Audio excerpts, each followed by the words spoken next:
Hi everyone. So today we'll continue memorizing from the book of Hebrews. So we memorized up to verse 6, chapter 2 verse 6.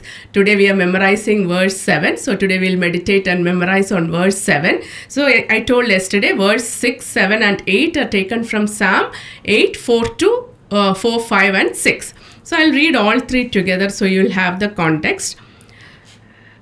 Hebrews chapter 2 verse 6, 7 and 8. What is man that you are mindful of him, or the son of man that you care for him?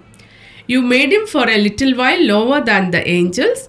You have crowned him with glory and honor, putting everything in subjection under his feet. So this is Psalm 8, 4, 5 and 6. So 4 to 6. I'll read that again. What is man that you are mindful of him, or the son of man that you care for him?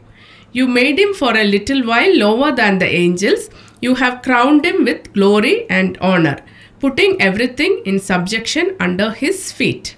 So today we are going to memorize verse 7. So I'll read verse 7 now. You made him for a little while lower than the angels. You have crowned him with glory and honor. You made him for a little while lower than the angels. You crowned him with glory and honor.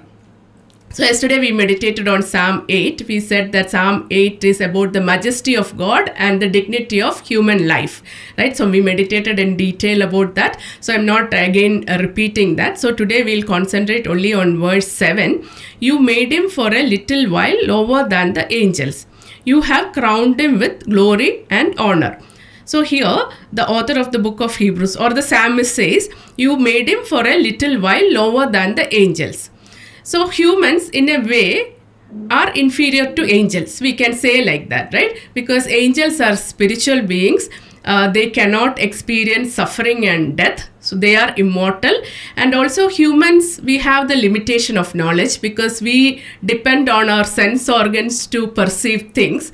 So if we consider all this, we can say that humans are inferior to angels or angels are superior to humans, right? So that there is nothing wrong in saying like that. So that is what he says, you made him for a little while lower than the angels. So here he is referring to Jesus, and here he is referring to Jesus as a man, not as a God.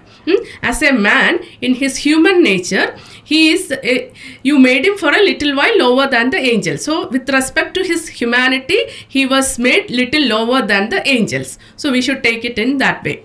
So you made him for a little while lower than the angels.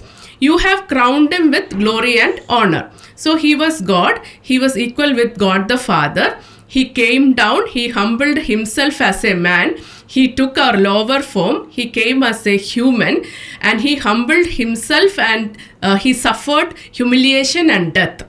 He suffered the passion and death on the cross. So after that, God the Father has crowned him with glory and honor. So before that glory and honor, he had to undergo that passion, right? That suffering and death and humiliation and death on the cross. After that, he has crowned him with glory and honor. So when I was thinking about this, right, the first picture that came to my mind is Jesus as a king, right, in his glory and in his majesty. So always I think about Psalm 45. I told you, right, Psalm 45 is my favorite psalm and we meditated on that earlier. So I was just thinking about that again and I went back and meditated on Psalm 45. I already memorized it, but I'm not that fluent, but I can tell... I'm okay. I can recall it, but I went back and meditated on that. So I'll just read for you again. You are the fairest of the sons of men. Grace is poured upon your lips. Therefore God has blessed you forever. Gird your sword upon your thigh, O mighty one, in your glory and majesty. In your majesty, ride forth victoriously for the cause of truth and to defend the right. Let your right hand teach you dread deeds. Your arrows are sharp in the heart of the king's enemies. The peoples fall under you. Your divine throne endures forever and ever. Your royal scepter is a scepter of equity. You love righteousness and hate wickedness. Therefore, God, your God, has anointed you with the oil of gladness above your fellows.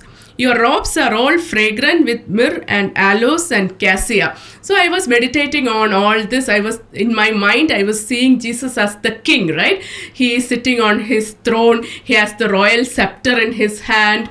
He is wearing that royal robes and he has the crown. So everything I was imagining, I'm trying to see Jesus in his glory and in his majesty. So in my mind, I was meditating on Psalm 45 and I was thinking about God's glory.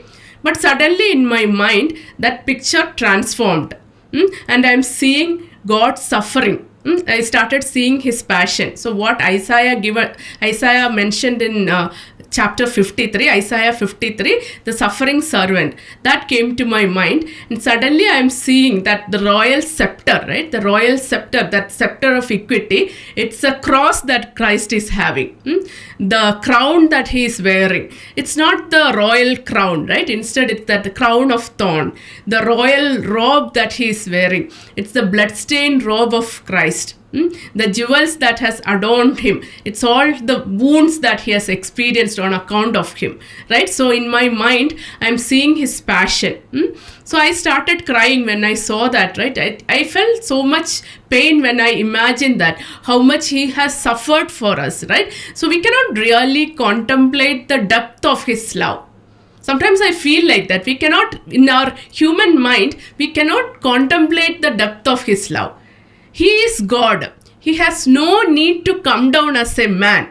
But on account of love, he has come down as a man. He has humbled himself. He took the human form. He became lower than angels. Angels were worshipping him, but he became lower than angels on account of me. We should personalize that. If only one person is there in the world, still Christ would have died.